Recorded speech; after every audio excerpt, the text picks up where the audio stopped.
Bra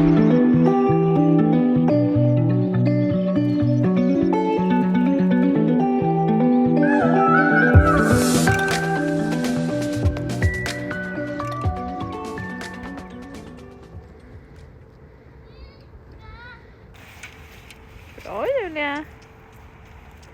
Du säger hej Julia.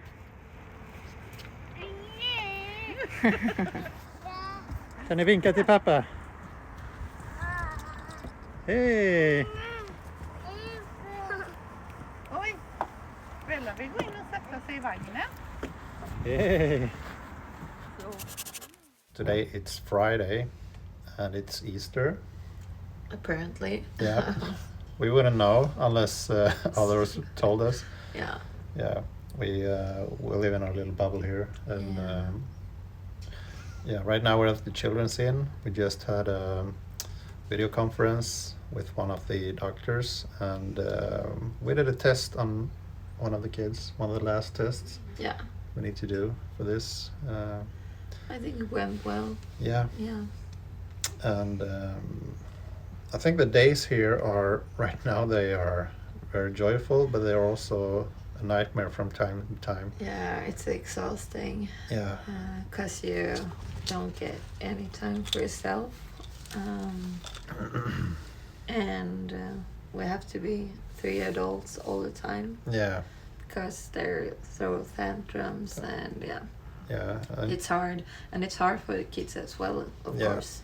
they don't know. They don't know why we make them do things like now. They don't know why we give them bad tasting medicine, or why we try to force them to drink something afterwards. Yeah. Otherwise, their throat might get damaged, or their stomach may be damaged. Yeah. So they get angry with us because we do all these things to them that they don't want to do, and we get frustrated because we know that if they don't do these things, they might actually end up hurting themselves.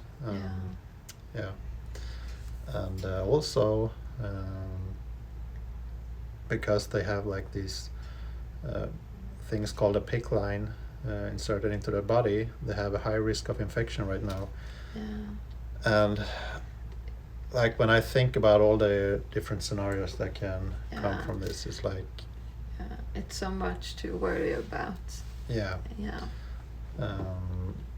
I just thought about it today. What would happen if one of the kids would get an infection and they would develop a fever, and we would have to go to the hospital, and then we would get stuck in the corona screening because they have a fever.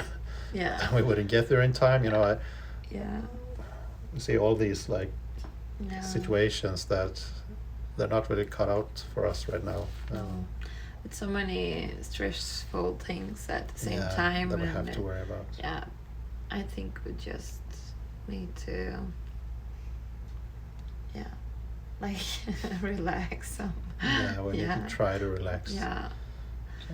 But it's very difficult. And it's hard, like you have you're at high stress all the time. And then it's time for bed, like the other day when I think it was the first night we came here. Before bedtime, we noticed that Julia's line under her patch, it was bloody, and it's not supposed to be. And before we left the hospital, they told us that if you see any blood around there, you should call us immediately and get up here. So of course we were very worried when we saw that. We had to rush up to the hospital again. Thankfully, it's only like a 5-minute walk from here. That's so nice. And when we came up there, we had to change her dressing, is what it's called, where they replaced the old banner with a new one. And while we do that, we have to like hold her down because the area is so sensitive that we can't have her touch it, and they have to be very careful when they apply everything and sterilize the area. So and she's screaming. She's screaming and she's panicking. Because what the nurses do is they wrap her in a blanket and they pin her down while one of the nurses removes the old dressing and applies the new one. And she's panicking. Like every time we does this, she's panicking and try to get away. And when I was up there on Wednesday evening, and she was having this panic attack, whatever you call it, we noticed that there was blood coming out of her entry point where the line goes into her body, and that was what had happened during the day as well. She threw a tantrum that day, and while she was doing that, she flexed her body that much that there was a little bit of blood coming out, and that was the blood we saw in the patch. So now we have to keep them calm, because otherwise this might happen again. Yeah. Hope, so, yeah. Like Hopefully, keep a 3-year-old calm. It's like it's not working. While you simultaneously try to make them do all these things they don't want to do, like take bad medicine and like force feed them afterwards, and you feel terrible as a parent. Yeah. And also that if we don't succeed in this, it's and also we got some results from Hampus MRI scan, and they can tell that the brain was shrinking, and that means that he regressed. So that's been hard for me, I think.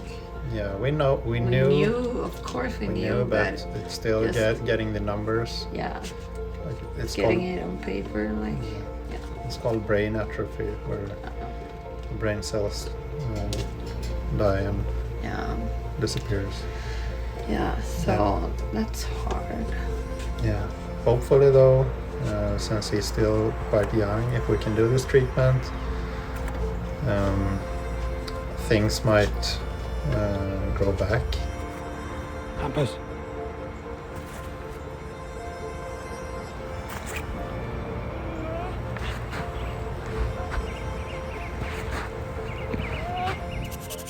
I think it's time to go to bed. Yeah. Hope for a better day tomorrow. We have started countdown now. So, countdown to Tuesday. Yeah. Or to Wednesday. Yeah. Or to gene therapy. Yeah. We don't know. I think it's 19 days left though. To gene therapy day. Yeah. And we also got the ABV9. We got the test results back for That was good. So they don't have any. They don't have any antibodies that would block them from being in the trial. So it's fantastic. Yeah, that's one good thing. One less thing to worry about. Yeah, among others. Among other things. Yeah. Oh, so happy Easter. Happy Easter. Bye.